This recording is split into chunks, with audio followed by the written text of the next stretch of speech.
Euzubillahimineşşeytanirracim. Bismillahirrahmanirrahim. Estur. Navaytu arba'inatu uzlantu halvanet irada. Hasbinallah. Our way is founded on association, Sohbet. And through the Sohbet, the murids, the whole ummah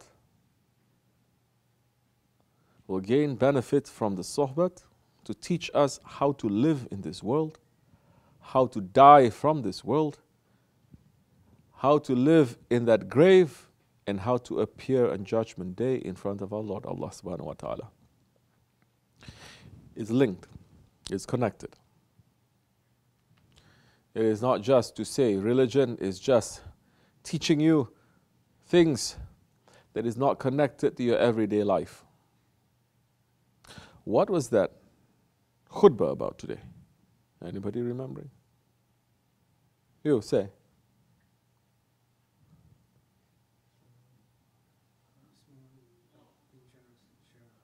But being generous and sharing. Sharing and being generous. Because in these days, not even the scholars, they're being generous. They're not giving something from themselves. They're taking from here and from there, they're stealing. Then they're giving it. The sweetness is already sucked dry, and they're giving you something that you cannot take. What makes a sohbet different from a lecture? Number one, we don't speak to the heads, we speak to the heart. What the heart is needing. And when Shaykh Effendi speaks, he sees what are the needs of the heart, how the hearts in front of him and around the world, how they are diseased, how they are troubled, what kind of sickness, and to give according to that sickness. And he gives from his heart. He just doesn't talk so that people say, oh, mashallah, Shaykh is so knowledgeable. Shaykh knows so much. He's very good. To be impressed. So many scholars, they go out there to speak so that people will be impressed by them. The shaykhs, they may not speak, or they speak very little, or they speak very simple language, simple examples, simple lessons, but because they are Ahlul Haqq, it comes with the support of the Rasulullah and Allah subhanahu wa ta'ala. That time it hits your heart and things start changing. If a man, all his life, is smoking, he knows it is bad. And so many people tell him it is bad.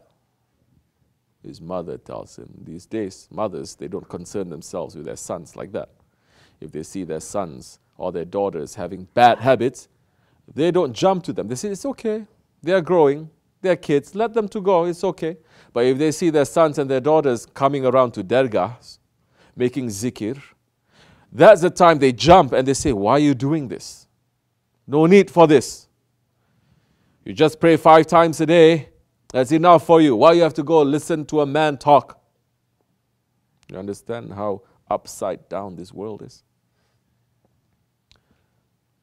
But let's say that mother is telling her son, don't smoke, it is bad for you. Son is saying, mother, why I must listen to you? Other people saying, friends saying, he sees the commercial saying, everything's saying to him, but it's not working. Why is not working?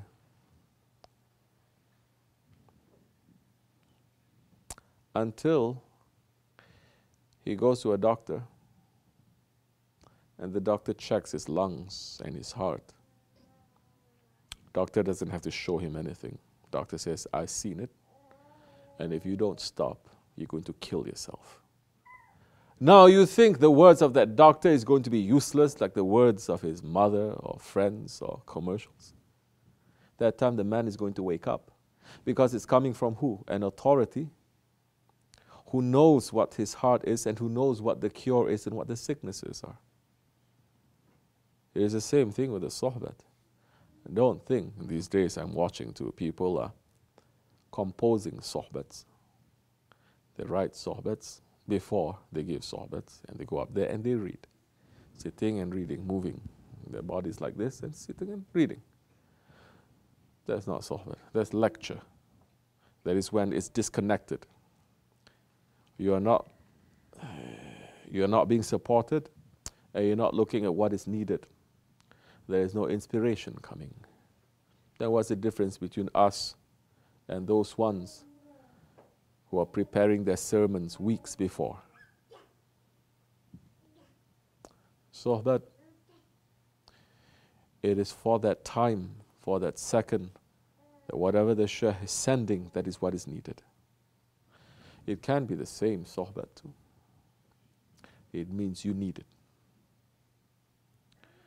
With this Sohbet, you will find a difference in your life. That maybe you are praying so much, but it's not changing. You're reading Quran, but it's not changing. You're still a very angry person. You're still a very ghaflat person. You're making Qiyamul Layl. You're making zikr. It's still not changing. But you sit in the Sohbet of a Shaykh, then that time you know the Shaykh is speaking to you. It's taking things from your heart, showing you the sickness, and telling you, you go this way, you continue, you're going to kill yourself. It's going to be disaster in the grave and hereafter. If you take this medicine, you will be cured, you will be well, and you will go to the station that Allah subhanahu wa ta'ala has created just for you. He did not create you for the hellfire. He created you for the paradise. He created you for Himself. Wake up.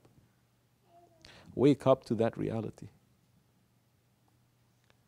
And more a man knows about religion these days, or about tasawwuf, more he becomes stubborn, he becomes arrogant, because he thinks, I know. How many times we're saying, empty yourself, empty yourself, empty your cup, empty your cup, empty your cup, if you are coming to a Sohbet. But we're seeing everyone coming with a full cup. That's why they cannot take anything.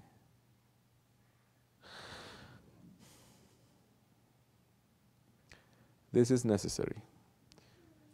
Because who gives Sohbets? The Prophet ﷺ. He did not have tajweed classes. He did not have philosophy classes. He gives Sohbets. And the awliya Allah are following in that footstep. May we always be in the association of our Shaykh and never be separated. Take that Sohbet now. Once you hear and you realize something is changing, your heart starts breaking. That means that whatever that you have put there, the armor that you have put with your ego, with your stubbornness, with your anger, it starts to break. And something enters. When something enters, then that time your heart will soften. Something will change. Don't lose that. Take that. Now, practice it in your life. So many, their hearts have become dead because they're listening to Sohbets, because they're not practicing that, putting it in their lives. The Sohbet becomes useless. The Sohbet is not useless, but becomes useless because you are not putting use to it. The most important, the most valuable cure becomes useless. The most valuable medicine becomes useless if you don't take it, right? It's not useless, but it becomes useless because you don't take it. Once you start taking it and you start practicing it, that's the time you're going to see changes in your life. Things will become easy. Things will start opening. you will see yourself making progress, which means sit down and understand what are the things around me right now that is making my heart always to be shaking, making me always to be confused, always to be paranoid, always to be angry. You're taking the sohbet. You're cracking the defenses of your ego. Your heart is softening. You're trying to practice. You look at yourself 3 months down the road, 6 months, 1 year down the road.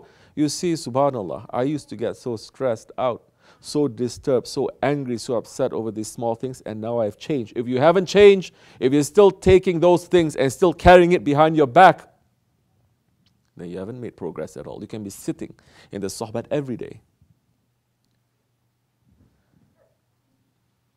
Because the sohbet now just becomes a lecture. I've seen so-called sheikhs, imams, when we're speaking, we give the stories of the saints and the stories of the Prophet ﷺ. And how many times we hear Shaykh Efendi saying, these are not stories, these are real. And we're saying and we're speaking, and that one say, yeah, all this riwayat and all this story, we've heard them before. Yeah, it was very nice. That means they never believed in them.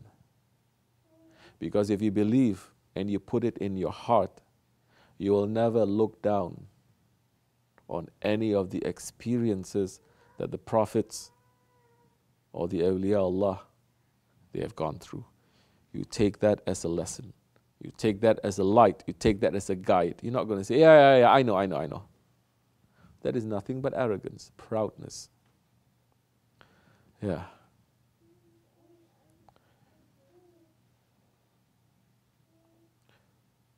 We don't have a choice. We are murids. We don't have a choice because we have a big work that is ahead of us. If you're still trying to escape, if you're still thinking selfishly, stubbornly, and arrogantly,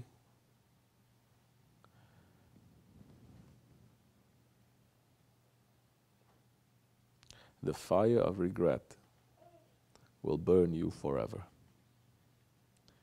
And that regret, that fire of regret, is worse than the fires of hell or the cold of hell. Because you can never put it out, that fire, never. Because you made wrong decision, because of your stubbornness and your arrogance and your ghaflat, and you regret. And there is no way now to balance the matters, to try to fix it. This chance is still open to us to fix it. We make mistakes. We are weak. We are humans. Fix it. You make a mess. Clean it up. Don't be American style. I make a mess. I'm sorry. That word sorry is not going to clean anything up. Sorry is not a word. It is an action. You really feel sorry, you're going to fix matters. You're not going to say it. These days, at least people are saying it. It's still good. But more than that, fix the matter.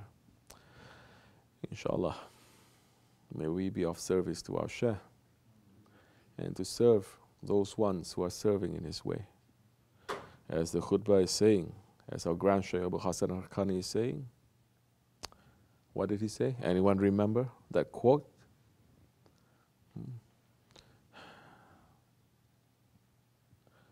You. Say. Yep. Because your heart is not there. Busy with something else. Dunya.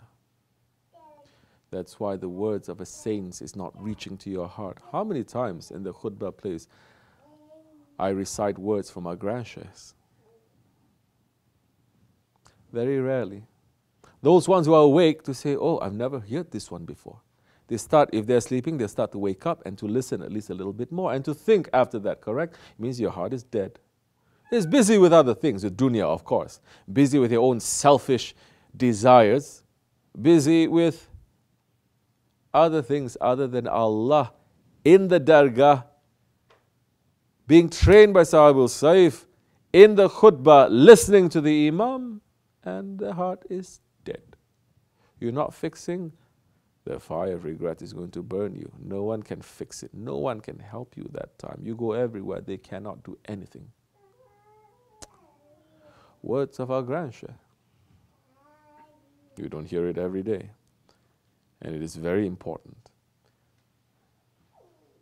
And that khutbah was for some of you specifically. I did not plan it that way, by the way. It's for you specifically. To what? To help others, right? Not to serve yourself. Isn't that what we were talking about this morning? So you don't know. Yeah. You say.